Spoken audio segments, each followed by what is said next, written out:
mit seinem riesigen Heckspoiler ja eigentlich der Paradesportler für die Rennstrecke mit Straßenzulassung schlechthin von Porsche. Sehen wir jetzt mal vom neuen GT2 RS ab. Und als Saugmotorfahrzeug wirklich eine absolute Ikone mittlerweile. Nicht nur, weil die Carrera-Modelle mittlerweile auch auf Turbomotoren umgestiegen sind, sondern weil es ihn jetzt auch endlich wieder als Handschalter gibt. Das war früher ein ganz, ganz prägendes Merkmal an diesen Fahrzeugen. Dann hat Porsche bei der ersten Generation des 991 auf das PDK gesetzt, was einen großen Aufschrei bei den Fans verursacht hat, die dieses Fahrzeug eben gerade wegen seiner Handschaltung so geliebt haben. Nun bietet Porsche beide Optionen an für die Fahrer, die ein emotionaleres Fahrerlebnis auf der normalen Straße haben wollen. Gibt es wieder die 6-Gang-Handschaltung. Auch das ein Novum, denn die Carrera-Modelle haben ja mittlerweile eine 7-Gang-Handschaltung und es gibt nach wie vor das rennsportlichere PDK. Wenn ich jetzt hier mit dem Fahrzeug unterwegs bin, fallen mir direkt zwei Dinge auf. Zum einen ist diese Handschaltung hier extrem knackig und mit kurzen Wegen zu schalten, hat ein wunderbar mechanisches Gefühl und das passt auch zum Kupplungsgefühl. Die Kupplung hat ja einen relativ langen Weg, finde ich immer noch. Für eine Sportkupplung ist aber wundervoll zu dosieren. Das Bremspedal steht allerdings ein Stückchen weit hoch in Relation zum Gaspedal. Das macht, wenn der Wagen noch kalt ist, das Hacke-Spitze schalten, also das Schalten mit Zwischengas, wenn der Fuß halb auf dem Bremspedal und halb auf dem Gaspedal ist und man selber Zwischengas gibt, das ist ein bisschen tricky.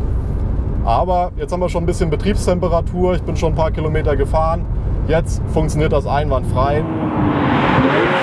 Gerade gemessen daran, dass wir heute bei relativ schmierigem Wetter unterwegs sind und der Wagen mit Semislicks ausgestattet ist, werde ich das Drehzahllimit von 9000 Umdrehungen heute bestimmt nicht ausreizen.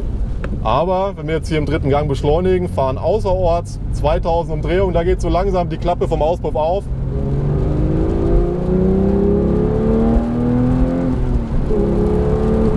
Das waren jetzt nur 5000 Umdrehungen und der Sound ist schon mehr als emotional meiner Meinung nach.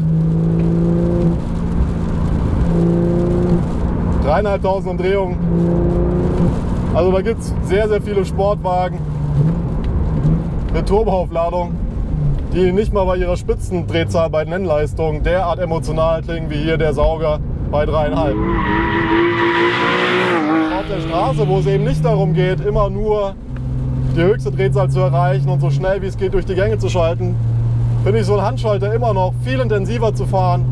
Man hat ein ganz anderes Gefühl, eingebunden zu sein ins Fahren als Fahrer, wirklich Element des Fahrzeugs zu sein. Und das ist das, was mir bei ganz vielen modernen Sportwagen fehlt, die zwar in ihrer Leistung immer krasser werden, immer schneller, aber eben den Fahrer dabei auch immer mehr aus dem Fahrgeschehen herausziehen. Der Fahrer wird immer unwichtiger, weil wir so viele elektronische Regelsysteme haben, vollautomatische Getriebe, die wie gesagt immer schneller sein werden als der Mensch.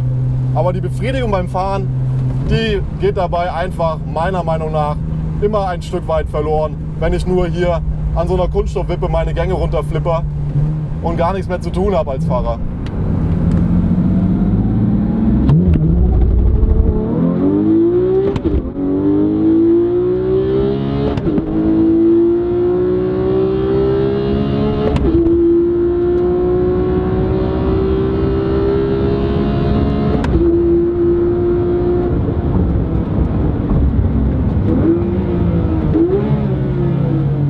Ich gar keine Lust, so viel zu quatschen, wenn ich ehrlich bin, denn der Sound dieses Fahrzeugs spricht absolut für sich selbst, meiner Meinung nach.